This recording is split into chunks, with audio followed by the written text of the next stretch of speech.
quarters all over the place. So let's kick it off right here with the slate of games that we get to dive into this weekend. Here are the biggest ones. Here we have Titans at Colts, first place in the AFC South on the line there. Saints at Broncos, Taysom Hill making his second start at quarterback. A monster matchup in Tampa with Mahomes and Brady. Bears and Packers on Sunday night. And now on Tuesday at 8 p.m. Eastern, Ravens at Steelers. The game has been moved twice due to COVID concerns with the Ravens. So as things stand right now, among those who won't play, Lamar Jackson. Last year's MVP is one of several Ravens who have tested positive. So that means Robert Griffin III will make his first start since Week 17 of last year when he faced the Steelers, and he won that game. So covering this game for us, it's been a busy week for everybody tracking the story. But Aditi Kinkhabwala, she's been all over it. She joins us live right now. First of all, how are you powering your phone through all of this with all of these updates? And also, what more can you tell us right now about those updates? Well, Colleen, it's kind of absurd because I keep doing these live shots and then looking at my phone because somebody is texting me in the middle of what I'm saying. It feels like every time I start a sentence, the news changes before I finish it. So you are correct. As of now, the hope is that the Steelers and Ravens do indeed kick off on Tuesday night. The Steelers, they're taking the day off. Mike Tomlin gave them Thursday off. He then sent them home yesterday because he said, what's the point in staying in limbo? And then once the decision was indeed made yesterday to kick off on Tuesday, he gave them today off as well. They will come back to work tomorrow. They will have a walkthrough on Monday, and they will hopefully, they hope, play this game on Tuesday. The Ravens, they are still completely, totally up in the air. As you said, they have had negative COVID tests every single day since Monday. So we're still waiting to see what the test results are today, what they are tomorrow. They still haven't decided if they are getting on a plane on Monday or on Tuesday morning. And as you also certainly recall, John Harbaugh last week made the decision to close the facility until Monday out of safety for his players. As you mentioned this, right now, between these two teams, there are 16 players on the reserve COVID list. 12 with the Ravens, 4 with the Steelers. And so, again, this is still sort of up in the air. The Steelers players started the week being extremely frustrated, Colleen, because as you know, this has happened to them already multiple times this season. Week 4, the Titans, they were supposed to play them. Thursday before the game, they find out that that game is postponed. This will be the third time that they now are facing a team coming off of a bye. They're definitely feeling a little bit put out about this, but one could make the argument that it's fair. They've sort of felt the repercussions of this season a little bit more than anyone else. They've been hit with so much COVID shrapnel throughout this entire season, and I feel like everybody really has. And we knew coming into this year that it was going to be a wild one, but this week, especially with Thanksgiving added in and all of the different changes in the schedule and all of these positive tests, I mean, stay by your phone. I'm sure there's going to be more news coming in this morning, so we'll talk to you again in a little bit, Aditi. Guys, let me bring you back in here because obviously this has been a crazy week for both teams, the Ravens. So many positive tests here, the lack of practices. Mike Robb, how does this really affect players and coaches trying to prepare for this game?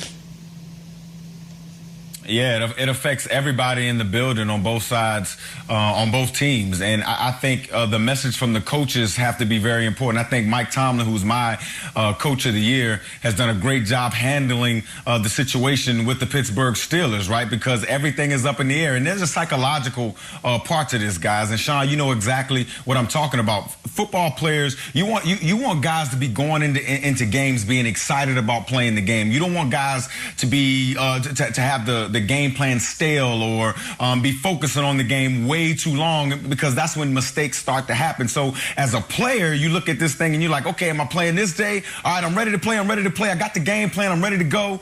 And then you get the news that you have to wait. There's a little bit of there's some exhaustion there. There's a little bit of, you're upset.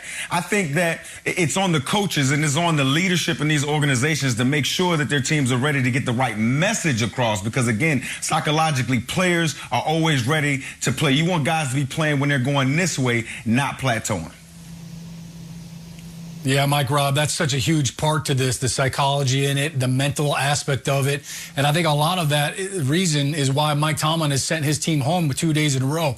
He doesn't want them mentally drained by coming in and wondering about it in practice. But, you know, the physical aspect of it's got to be tough. I mean, if you're for both teams, the Steelers and the Ravens now, you can't go to the facility. So how are you getting your body right? How are you getting a workout in? You know, I know we are creatures of habit, and as a player, you have your routines, and it's all right. I'm gonna get my lift in on this day of the week, so I'm not too sore for the game. And then, you know, you get your massage, your acupuncture, all of the physical treatments that you do to get yourself ready. Colleen, you talked about shrapnel, COVID shrapnel. Absolutely, this season, to use a military term, it's foobarbed. And, you know, Aditi did a great job talking about the Steelers and their emotional roller coaster. I'm glad to hear that somebody on this network can multitask with a positive attitude. You know, Mike G, I don't know what you had to say about that. Multitasking right now. I'm getting, you know, texts and updates about this situation in Baltimore here. Now, they had the one practice squad player last night that would be tackle Will Holden, not guard Will Holden. Tom Pelissero tweeted guard Will Holden because that's what he was listed at on the Ravens website, right?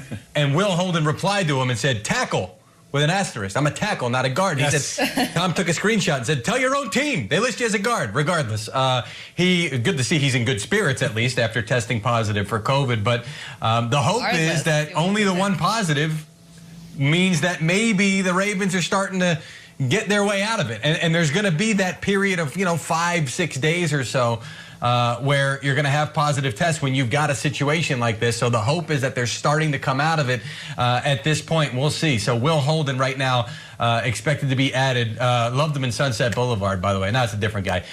Anyway, Will Holden, the latest guy to be added. And the hope is that we're going to get ourselves to Tuesday. That's a different Holden. Get ourselves to Tuesday and be able to actually play this game, Colleen.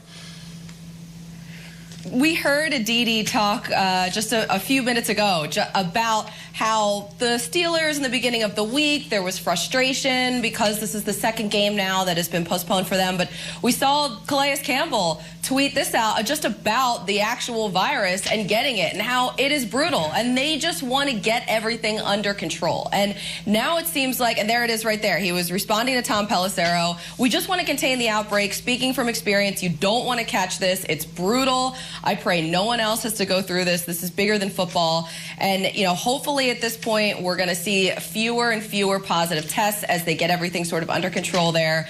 But yeah, this has to be mentally such a challenge because even just for us on this show, when we have to adapt and pivot and we're all prepared to talk about one thing and then we have to talk about something else, it's not a big deal because that's such a minor thing. But for them, this is their entire life and week and day-to-day things are just constantly changing. And that I